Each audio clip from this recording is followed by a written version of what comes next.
Я приветствую аудиторию Якутского Саха-информационного агентства, национальной вещательной компании «Саха». Приветствую нашего гостя в студии. Это министр промышленности Якутии Андрей Панов. Андрей Анатольевич, добрый день. Добрый день. И также приветствую моих коллег-журналистов. Это собственный корреспондент ТАСС Сусанна Рожина и редактор ИСЯ Галина Мазалевская. Андрей Анатольевич, вот с такого момента хотелось бы начать. В СМИ очень бурно некоторое время назад обсуждалось назначение Павла Мариничева генеральным директором Алмазов Анабара. Вот противники вот этого назначения говорили, что у человека нет, у Павла Алексеевича, опыта работы в промышленности вообще. И как вы считаете вообще, чем обосновано вот это кадровое решение и обоснованы ли вот эти опасения тех, кто говорит, что опыта у человека нету? Значит, что касается отсутствия опыта, Павел Алексеевич работал в промышленном предприятии Сахатранснефтегазе заместителем генерального директора, первым заместителем. Значит, а в правительстве, работая заместителем председателя, первым зампредом, он курировал направление промышленность. То есть помимо алмазодобывающей отрасли, да, он в остальных отраслях очень хорошо ориентируется. Есть смежные моменты, да, и он также курировал геологию в этом направлении, поэтому вот эти знания достаточно в большом объеме у него имеются, и я думаю, что гораздо больше он имел возможность там получить опыт, да, в правительстве, чем многие другие, работая просто на предприятии. А работая в хозяйствующем субъекте, да, задавался вопрос, просто в хозяйствующем субъекте, на предприятии имелось в виду это, то работая первым заместителем директора в Сахатранснефтегазе, курируя экономику, я думаю, что там все вопросы как минимум он знал и готов всегда на них ответить. Опять же говорили о том, что компанию создал Матвей Евсеев, и ее у него фактически забрали. Вот как вы к этому относитесь? Компания на самом деле государственная, если уж про это говорить, да. Матвей Николаевич очень грамотный специалист, хороший руководитель, но тем не менее он работал не один. С ним работал коллектив, его поддерживала и акционерная компания «Алроса» в лице президента компании, вице-президентов и так далее, и так далее. То есть это совместная работа. Политику промышленную, в том числе для государственных компаний, вырабатывает и правительство Республики Саха-Якутия на территории, которой акционерная компания в основном осуществляет свою деятельность. И Павел Алексеевич как раз занимался и выработкой этой промышленной политики, соответственно, тоже имел отношение к развитию алмазодобывающей отрасли и этого предприятия. Я думаю, что такие аналогии о том, что создал для себя, под себя и один, не совсем уместный, может быть, здесь немножко перегибает палку. А скажите, пожалуйста, почему все-таки было принято решение о смене руководства? Чем-то недовольны остались в правительстве республики тем, как работает компания? Или, может, у Минпрома какие-то претензии есть? Нет, компания очень успешная, эффективная, и просто Матвей Николаевич пошел на повышение уже, в головное предприятие, в акционерную компанию «Алроса».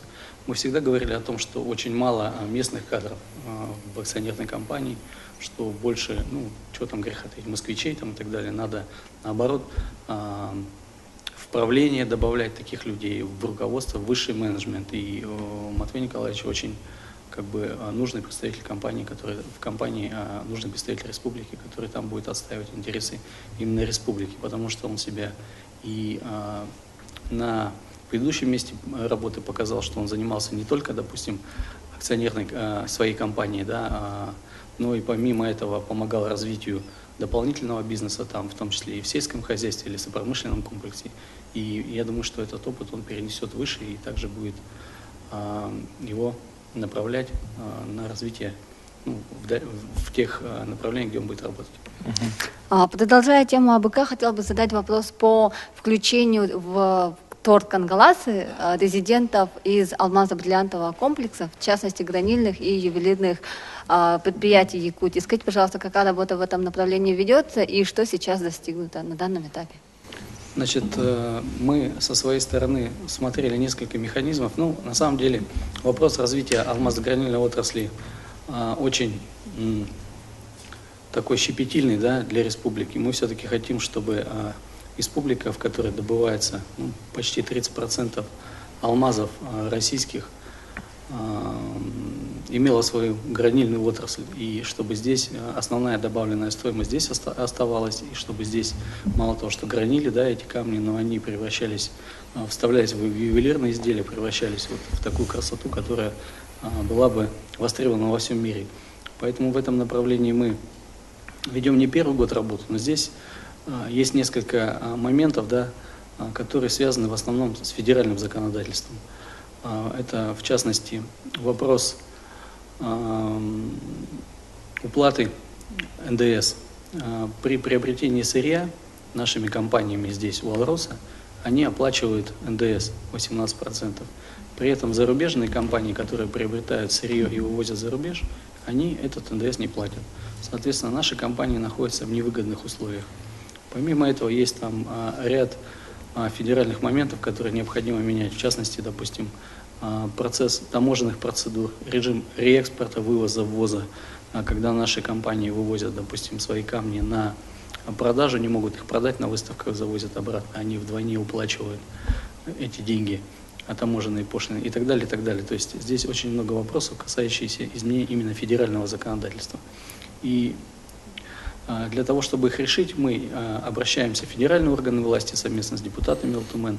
Этот вопрос ставится как бы из года в год. К сожалению, федеральные органы не совсем нас слышат до конца. Они ссылаются на то, что в случае отмены, допустим, того же НДС, возникают выпадающие доходы федерального бюджета и предлагают как бы нам искать другие методы, другие механизмы. И вот один из механизмов – это территория опережающего социально-экономического развития, где предприятия могут снизить себестоимость своей продукции, использование механизмов ТОРа, там, снижение налоговых платежей, неуплата, снижение платежей за землю, за имущество и так далее, и так далее.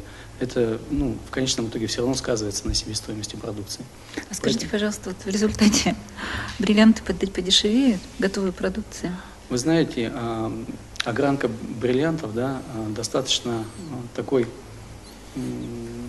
сложная отрасль. Там процент рентабельности, где-то, скажем, даже от нуля, да, некоторые гранят, до 5% рентабельности. То есть буквально считанные проценты, и экономия каждого рубля, конечно, сказывается.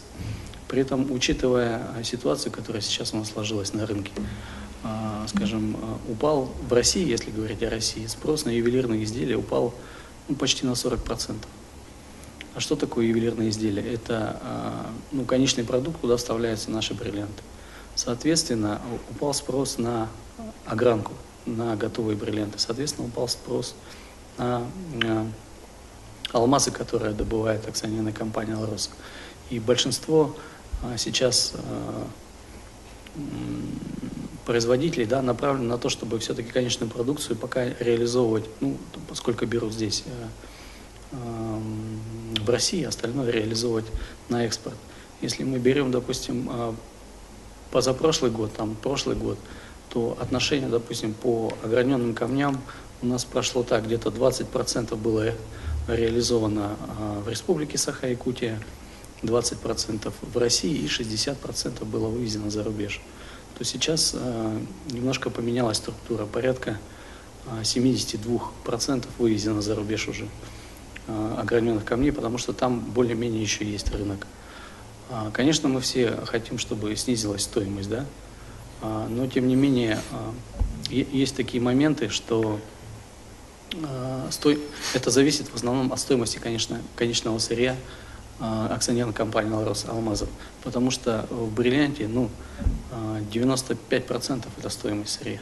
А скажите, пожалуйста, вот план по открытию в Владивостоке алмазной биржи, да, если я не ошибаюсь, ошибаюсь, поправьте, да, он каким-то образом не нанесет ущерб развитию алмазо-бриллиантового комплекса республики? Потому что была же идея это сделать в Якутске, но почему-то как-то она затухла. Действительно, идея такая была, и пока она жива, эта идея, значит, здесь было принято решение, что акционерная компания сейчас ориентирована на рынок Европы и продает, у нас единственная торговая площадка, да, биржа, которая продает в Москве, через которую мы продаем алмазы, бриллианты за рубеж. Таможенный просто специализированный в Москве. Сейчас активно развиваются рынки Азиатско-Тихоокеанского региона.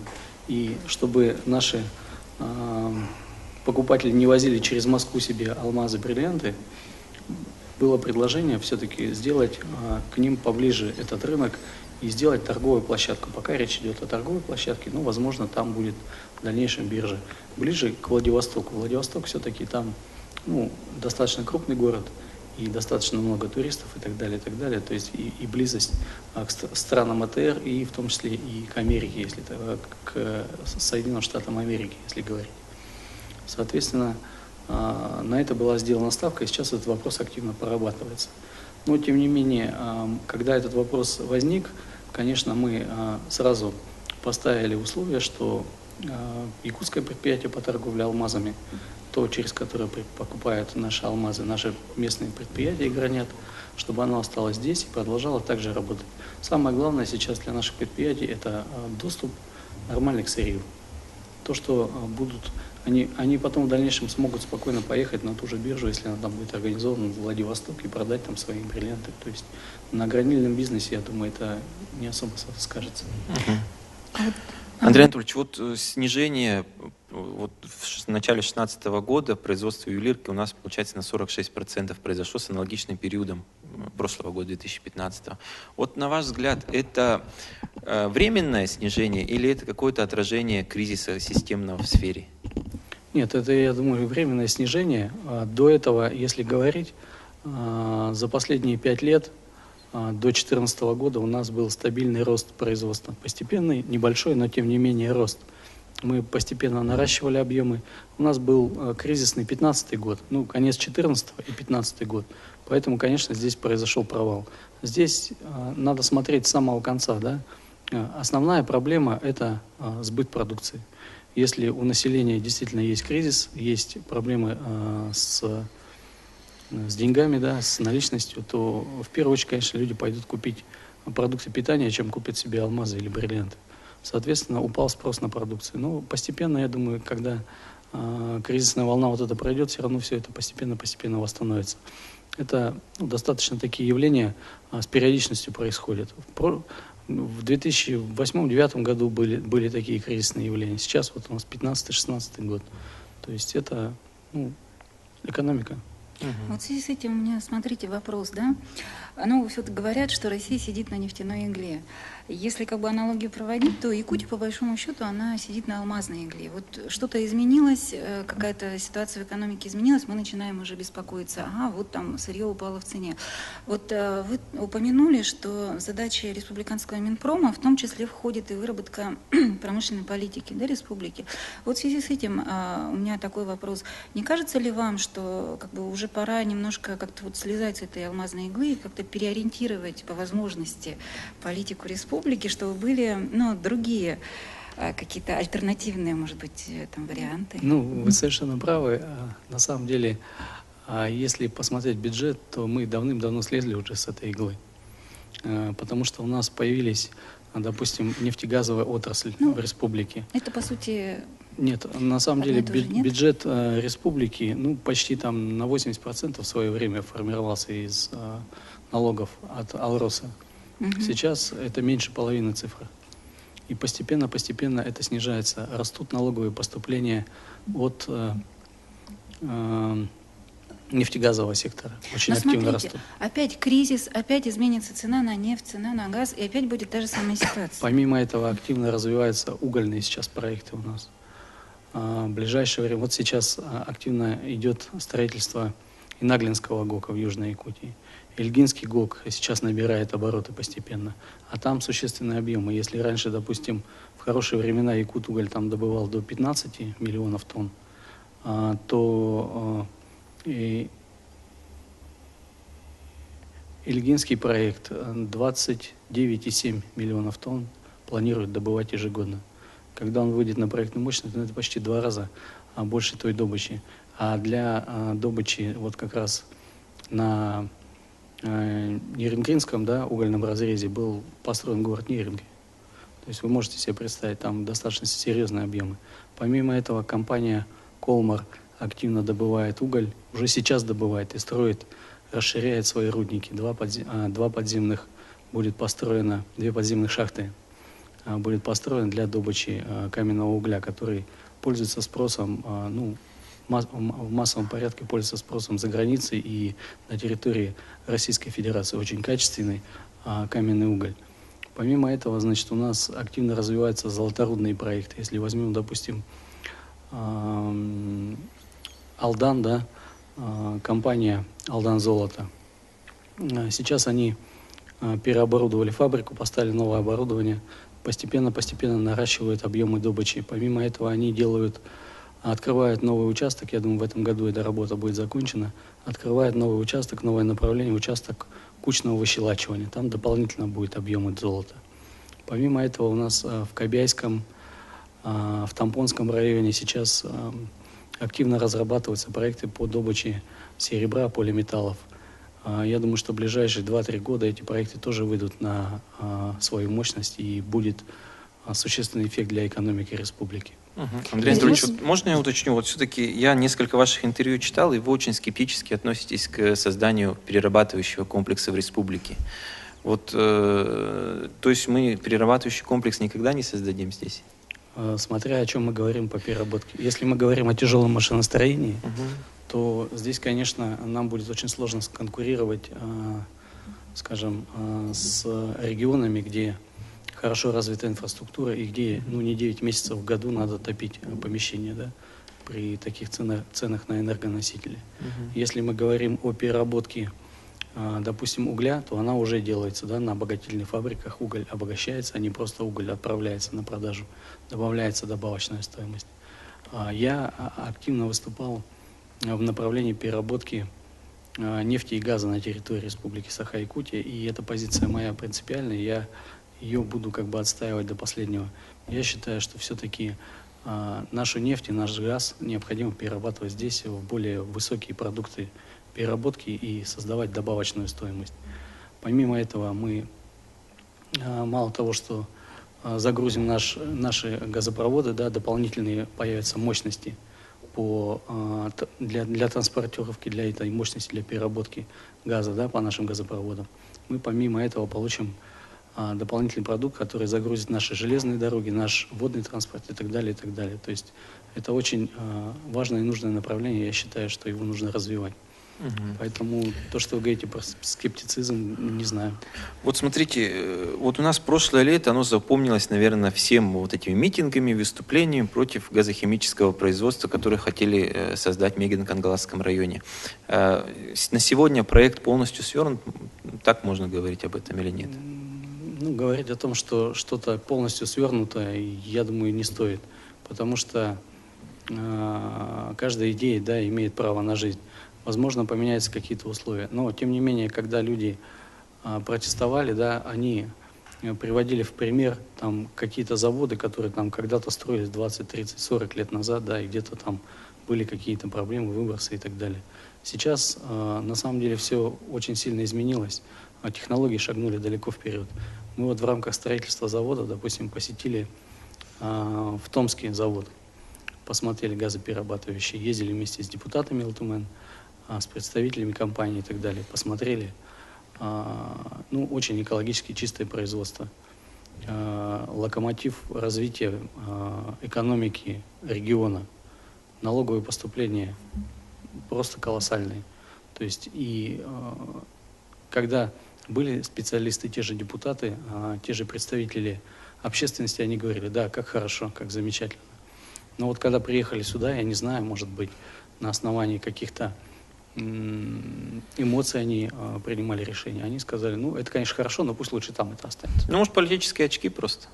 Ну, здесь я не могу сказать, да, накануне выборов, кто там как политические очки зарабатывает, но если это так, то это не в плюс тому региону, где мы живем. То есть сегодня он находится в подвешенном состоянии пока? Я думаю, что да. По газохиму. Вот скажите, пожалуйста, вы сказали, что, ну, перед тем, как передача началась, что одна из ваших функций – это координация работы промышленных компаний. Ну, коль скоро вы как бы, непосредственно влиять на них не можете, ну, как-то скоординировать их работу. Вот эти истории с газохимическим заводом, вот не так давно по строительству водозабора на Большой Ветлуге, да, вот не кажется ли вам, что здесь какая-то вот ваша недоработка с теми крупными недропользователями, потому что вы говорите, да, сейчас более экологичное стало производство и так далее, но это же еще зависит от доброй воли компании, насколько они готовы вкладываться в то, чтобы их производство было более экологичным. Потому что не секрет, что это все зависит от, опять же, руководства этих компаний. Вот захотят они построить там те же защитные сооружения, они их построят. Не захотят они на это тратиться, они могут этого не делать. Все правильно вы говорите. Значит, по порядку, что касается химзавода, да, то однозначно было условие, что будут построены все эти сооружения, да, что никаких выбросов, и будет замкнутая система. Ничего оттуда не будет не выливаться, не выходить и так далее, и так далее. И это как бы была позиция и руководства Республики Саха-Якутия, и лично главы Егора Фановича Борисова. И для того, чтобы нас не вводили в заблуждение, мы отдельно, значит, сказали, что мы будем проводить независимую экспертизу, помимо того, что к законам требуется государственная экспертиза. То есть это двойной контроль. В случае нарушения наших условий никаких решений о строительстве принято никогда не будет в ущерб экологии. Вот многие говорят, да, вот вы хотите здесь все отравить и так далее. Ну, к сожалению, это пустые слова, да. Я так же, как и вы все, родился в Якутии, так же, как здесь мои дети выросли, растут и будут жить. Поэтому я хочу, чтобы у нас была нормальная экология, чтобы мы спокойно дышали воздухом, да, на улице. И не надо здесь перемешивать, вот как вы хорошо отметили ранее, политику, да, и развитие. К сожалению, некоторые товарищи, им без разницы, да, как будет построен тот или иной завод. Будут ли там, значит, какие-то защитные мероприятия приняты, не будут, без разницы. У них есть своя позиция. Они против, потому что против. Хорошо, но вот вы говорите, мы запретим... Вот, подождите, я в рамках, значит, этого водозабора, в рамках водозабора также поднимался вопрос. И, если по-простому, совсем по-простому, да, я писал, в принципе, по этому поводу статью, люди боялись остаться без воды. Но они сейчас боятся. Нет, уже не боятся. Когда был построен водозабор, они боялись, что им не хватит воды. Значит, если говорить о водотоке, да, вода будет отбираться только в период половодья, когда будет высокая вода, да, ее будет всем хватать. Значит, в половодье ежесуточно проток воды порядка 15 миллионов кубов. Если я не ошибаюсь. Подождите. А предприятию нужно было 1 300 000, если не ошибаюсь, в год. То есть там была методика расчета. В среднем говорилось, если мы в день из бочки возьмем 3 стакана воды, кто-нибудь скажет, что наша бочка настолько опустила, что нам не хватит воды, и мы не сможем жить больше здесь. Смотрите. Подождите, это не так. Потом, значит, помимо этого, мы обязательно заставили предприятие провести все экспертизы, какие возможно, государственные и так далее, и так далее. Все специалисты, научные институты это подтвердили. Помимо этого мы заставили предприятие привлечь независимых экспертов, республиканских независимых экспертов, местные компании, местные институты, которые посмотрели это все и дали свое заключение, что действительно это не влечет никаких угроз. Помимо этого мы провели общественное обсуждение, хотя по закону как бы это не обязательно было в данном случае при строительстве данных объектов. И населению все это нормально объяснили. Но, тем не менее, мы на этом проекте не остановились. Было дано поручение компании поработать и другие варианты, о которых говорило население. Я вам больше скажу, что другие варианты уже проработаны, и в ближайшее время мы будем их обсуждать и, возможно, перейдем к другому варианту. Смотрите, как просили. Вот теперь, что касается, да, там исследований водотока и так далее. Но, насколько я знаю, нынешние вот эти вот расчеты, они основываются на данных с гидропоста, которые на 30 километров выше. Там немножко другая ситуация, да, там притоки есть и так далее. То есть фактически вот эта история-то с водозабором тянется довольно давно, она, ну, больше года. Да, где-то год. Да, Чуть и больше года. этот проект, который они, кстати, вот изменили буквально в последний момент, они пытались его продвинуть вот в течение всего этого года, там и в Мирном проходили какие-то слушания, обсуждения этого проекта, и каждый раз вот говорили компании, что нет, вот этот проект не безопасен. И вместо того, чтобы, ну, я так думаю, да, они могли бы за этот год хоть какие-то мониторинговые исследования провести вот именно в месте строительства водозабора. Они этого не делали. Нет, они Вот, проводили, мне кажется, это как-то они характеризует проводили позицию мониторинговые исследования, компании. проводили. Но данных-то нет. Несколько постов. Но за один год, да, вот этот, который прошел. Ну, даже пусть за один год. Да, они провели, но это недостаточно, чтобы говорить, потому Ну, что вот я- есть пиковые моменты. Вот, насколько знаю, провели как раз РИАЦЕМ. Про ТАСС-Юрях, вот я, по крайней мере, на коллегии Министерства охраны природы никаких данных представлено не было за прошлое лето от компании ТАСС-Юрях по водотоку. И вот этой весной РИАЦЕМ, да, вместе с гидрологами, они поехали делать замеры. Ну, говорят, да, еще кто-то приезжал, вот Ну, кто как- неизвестно. Ну, может быть, Как да. раз по Вот всех заявке документов, компании да. они делали эти исследования. Я просто говорю о том, что это как-то характеризует же отношения компании, да, то есть вместо того, чтобы как бы все сделать как полагается сразу, они вот целый год с этим проектом носились, пока в конце концов уже не припекло окончательно. И только после этого они стали его менять. Хорошо, Нет? давайте по-другому тогда. Компания имела право, да, по закону, просто построить этот водозабор. Но, тем не менее, они сделали исследование, они набурили несколько подземных скважин, как просило население, для того, чтобы извлекать воду оттуда. Можно я вот, Да. вот население, по крайней мере, как мне сказали в ТАСС-Юряхе, они этого делать не просили. Они просили просто не строить водозабор. И до сих пор, Хорошо, в общем-то, на этом давайте, настаивают. давайте по-другому. Что значит не строить водозабор? Да? Месторождение это живой механизм, в котором необходимо те или иные операции выполнять. Ну, во-первых, необходимо поддерживать пластовое давление. Если этого не делать, то можно просто потерять месторождение. Оно просто будет непригодно для разработки. Мы в результате этого миллиарды рублей теряем налоговых доходов. Миллиарды. Эти все расчеты есть в принципе. это понятно. Подождите. Вот И щас- ответ, что вот мы не хотим, он же должен быть все-таки адекватный и обоснованный. Почему не хотим? Мы не хотим потому. Хорошо, вот вам ответы. Вы боитесь вот этого? Вот ответ такой. Вы боитесь вот этого? Вот ответ такой. Вот я об Правильно? этом и говорю, что если бы с самого начала проект был проработанный, и вот эти моменты учли, да, что тот водозабор, который они хотели просто выкопать яму, это небезопасно, а сразу бы предложили варианты более щадящие, то, возможно, бы такого ажиотажа и такого резонанса этот вопрос бы не получил. То есть можно было какие бы... щадящие? Ну, сейчас же они же отказались от того, чтобы прямым водотоком Да. наполнялся, да, ковш, там сейчас будет насосная станция. Будет приямок и будет... То есть, да, приямок, который будет выше, по-моему, дно, чтобы не просачивались грунтовые воды и так далее, да.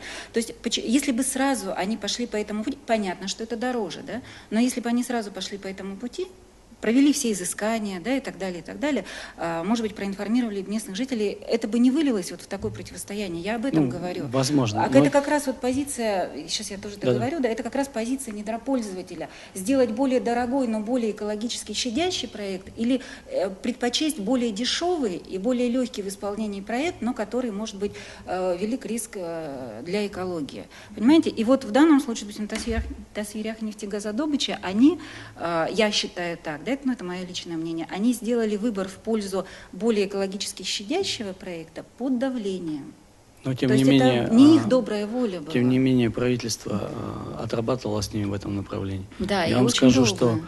что мы и создавали рабочие группы, которые в том числе учитывали мнение населения, и от населения входил туда человек, да, представитель ЛУСа, представитель района и представитель Наслега. И их точка зрения тоже была учтена, и мы задавали вопросы, которые получали от них, далее транслировали их. Помимо этого, вот вы говорите, на коллегии Министерства охраны природы, но это же не просто так коллегия проводится, да? Вопрос этот был вынесен, потому что, скажем, Министерство охраны природы выполняло свою работу и контролировало этот процесс.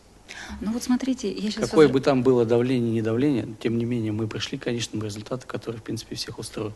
Возвращаясь вот к функции Минпрома, да, вот не кажется ли вам, что если бы, может быть, какая-то была ясная, внятная политика со стороны, в том числе вашего как профильного ведомства, да, со стороны Минпрома, вот в отношении таких проектов по добыче разного рода полезных ископаемых, может быть, это в разы бы уменьшило количество таких случаев? Ну, эта работа ведется на регулярной основе. Вы понимаете, тот проект, который изначально рассматривался, он же не просто так где-то взялся, да, и кто-то его там нарисовал от руки. Это работал научный институт. Но И если тем бы не жители менее- не подняли шум, И тем не менее мы не согласились с точки зрения научного института. Это помимо жителей, которые подняли шум. Жители подняли шум уже потом. Здесь даже не жители подняли шум, а отдельные представители, которые зарабатывали себе там политические очки. ну, я тут Андрей Анатольевич, а слышу. вот все-таки как вы относитесь к экологическому движению, которое есть в Якутии? Но я считаю, что движение правильное. Как бы ни было, в споре рождается истина. Но когда политические движения ставят в угоду интересы только свои для того, чтобы получить какие-то голоса там, или получить какие-то дивиденды с этого в ущерб развитию республики, то это не совсем правильно. Сусанна. Андрей Анатольевич, на прошлой неделе вы успешно защитили проект по модернизации Сахабулта. Расскажите, пожалуйста, поподробнее по этому проекту. И еще один вопрос тоже касательно добывающей нашей промышленности по олову. Презентация проекта, которая прошла в Пекине в рамках посещения российской делегации. Ну, действительно, мы на прошлой неделе прошли через последний орган, Фонда развития промышленности Российской Федерации, экспертный совет, который согласовал нам проект и одобрил выдачу кредита, займа компании «Сахабулт» в размере 163,7 миллионов рублей под 5% на 5 лет. Данные средства мы планируем направить на развитие производства. Дело в том, что сейчас то оборудование, на котором работает Сахабулт, оно уже 20-30 лет работает, и, к сожалению, качество той продукции, которую она производит, оставляет желать лучшего. И мы не можем с этой продукцией выйти на международный рынок и на рынок наших компаний, которые вынуждены покупать ту же кожу, выделанную, покупать в Китае, везти сюда.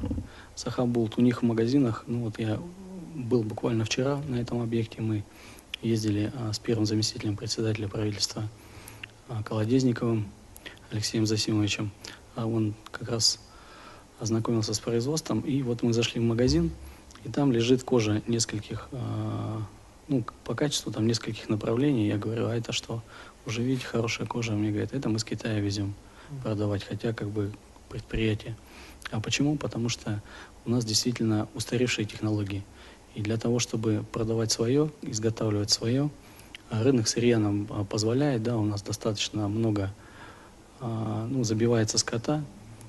Если говорить вообще об оленях, то сейчас в Российской Федерации вообще нигде не производят оленью кожу переработанную. То есть этот проект достаточно выгоден. И, соответственно, с этим мы обратились в Фонд развития промышленности для того, чтобы они нас поддержали в развитии этого предприятия. Импортозамещающий. В том числе. Я думаю, что это будет первый этап. Мы сейчас поменяем оборудование, а потом начнем повышать объемы производства. Но, тем не менее, уже есть предварительные договоренности у нас и с местными заводами российскими, которые готовы приобретать нашу кожу. А также малый бизнес активно ждет, когда мы все-таки выйдем с этой нормальной продукцией на рынок. В том числе мебельные предприятия, есть несколько соглашений, которые ждут, когда Сахабулт обеспечит их своей продукцией. То есть это достаточно такой серьезный шаг в развитии легкой промышленности. А что касается оловянного проекта, здесь можно говорить вообще о комплексном развитии Усьянского района. Оловянный проект достаточно сложный, но тем не менее мы